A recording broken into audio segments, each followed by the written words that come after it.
Hello दोस्तों। उत्तर प्रदेश के एक छोटे से गांव में एक दिल दहला देने वाली घटना घटी, जिसे सुनने के बाद वहां के लोग आज भी रात में बाहर निकलने से डरते हैं। यह कहानी करीब 30 साल पुरानी है, जब गांव में बिजली नहीं हुआ करती थी। हेलो दोस्तों, मेरा नाम विक्की और आप देख रहे हैं आपकी स्टोरी। दोस्तों, वीडियो को लाइक कर दीजिए, चैनल सब्सक्राइब कर दीजिए ताकि चलिए आगे बढ़ते हैं। और शाम ढलते ही अपने घरों में लोग दुबक जाते थे। गांव का नाम था वीरपुर और यह गांव एक घने जंगल के किनारे बसा हुआ था। गांव के लोग काफ़ी सीधे साधे और मेहनती थे। दिन भर खेती बाड़ी और पशुपालन में लगे रहते थे, मगर शाम होते ही गांव में एक अजीब सा सन्नाटा पसर जाता था। गांव के बड़ों का कहना था कि गांव के पास के जंगल में रात के समय कुछ अजीबोगरीब घटनाएं होती थीं, जिनसे सबको दूर रहना चाहिए। एक दिन गांव के एक युवक जिसका नाम रमेश था, उसने इन बातों को केवल पुराने लोगों की मन गढ़ंत कहानी मानकर ठुकरा दिया। वह युवा था, निडर था और उसे इन भूत प्रेत की कहानियों पर बिल्कुल यकीन नहीं था।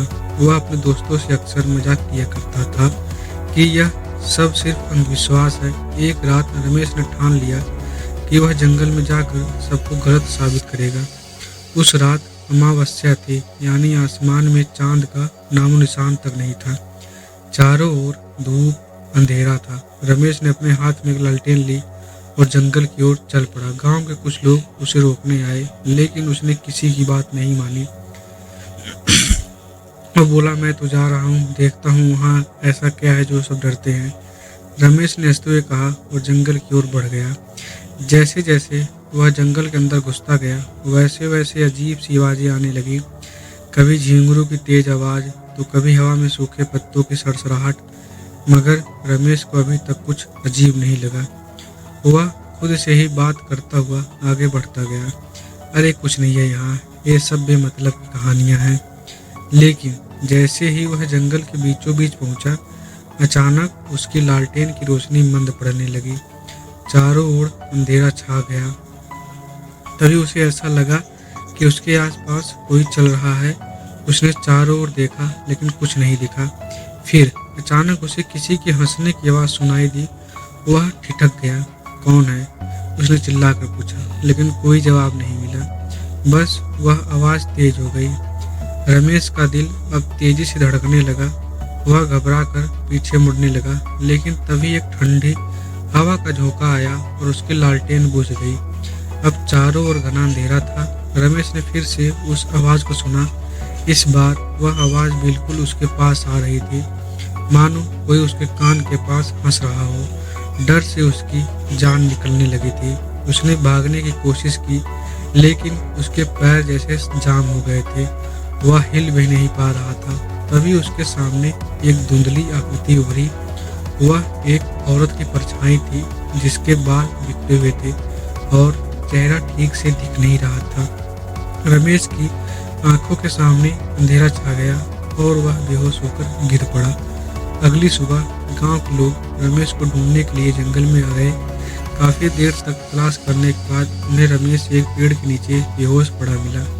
उसका चेहरा सफ़ेद हो चुका था और वह बुरी तरह काँप रहा था। गांव वालों ने उसे किसी तरह होश में लाया, लेकिन कुछ भी बोलने की स्थिति में नहीं था। वह सिर्फ एक ही बात दोहरा रहा था, वो आ गई थी, मुझे छोड़ दो। रमेश को गांव के पुजारी के पास ले जाया गया, जिन्होंने उस पर पूजा पाठ किया और समझाया कि वह जिस औरत को जंगल में देख रहा था, वह गांव की पुरानी आत्मा थी। कई साल पहले उसी जंगल में एक औरत की रहस्यमय तरीके से मौत हो गई थी।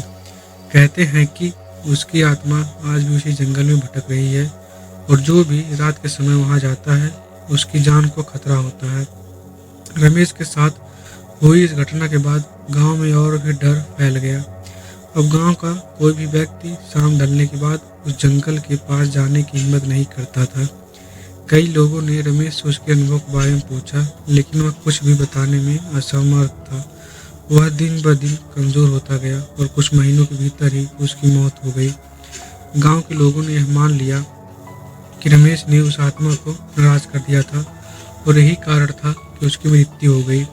उसके बाद से गांव में एक अजीब सी खामोशी छा गई। लोग रात में घरों से बाहर नहीं निकलते और अगर किसी को बाहर जाना भी पड़े तो वे साथ में हनुमान चालीसा या कोई मंत्र जरूर पढ़ लेते रहते थे।